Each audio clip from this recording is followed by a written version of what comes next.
আপনারা জানেন যে সম্প্রতি বার হয়েছে বিশ্ব হয়েছে যেটা একটা সোসাইটিতে দেয় না, এখানে অনেক বড় মসজিদ, শুক্রবার দিন 10,000 মসজিদ এখানে না আসে।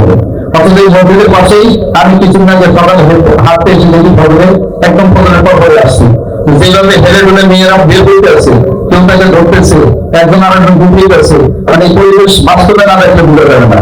এই জন্য আপনাদের অনুরোধ করবো, প্রথমে আপনারা একটু বিপক্ষের মালিককে আপনারা একটু অনুরোধ করেন, তাকে বোঝাও যে তারা যদি দুনিয়া ছেড়ে চলে যাবে সম্পদটা ঠিক আছে রাখবে, যদি অবৈধ আছে তখন এটার শাস্তি হবে, আপনি ভালো কাজে দেখায় তখন এটার শান্তি হবে। কেউ তো নিয়ে যেতে না, তখন এটা আমাদের পকেট নাই, তারপর যদি না বলবেন আমরা মসজিদ থেকে আমরা এই বিষয়গুলো বলছি, আমরা প্রশাসনকে জানাবো, মসজিদ থেকে আমরা মিছিল করবো, আমরা এখানে মানববন্ধন করবো, তারপর আপনাদেরও সহযোগিতা এখানে চাচ্ছি যদি না হচ্ছে, তখন আপনারা বলতে পারবেন না ভাই আমরা তো বিএনএস সেন্টারে রয়েছে, এটা তো বিএনএস সেন্টারে বললাম, কারণ সমস্ত মিডিয়া কাভারেজ কিন্তু বিএনএস সেন্টার হিসেবে আসবে, এটা আমরা নিজেরাই নিয়ে কাভারেজ করবো।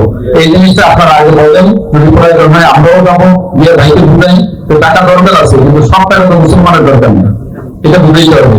যদি না শুনে তারপর আমাদের ভোট আমরা থাকতে হবে, চেষ্টা করবো। যদি হয় আশেপাশে শুধু নির্দিষ্ট একটা জায়গায় নষ্ট করে না, এই জলের কবলে বালু তারা সকল মানুষের ক্ষতিগ্রস্ত হয়। বিএনএস সেন্টার আজকে আমরা যারা ব্যবসা করতেছি সুন্দরভাবে, এই পাপের রাজ্যের কারণে আমরা যারা খুব সুন্দরভাবে ব্যবসা করার চিন্তা আছে এরও এফেক্ট কিন্তু আমাদের উপরে করছে। অতএব যুক্তিক যেভাবে আমাদের সাধ্য মতো করলে আমরা এর থেকে উত্তরণ পাবো, এটা আমরা চেষ্টা করবো।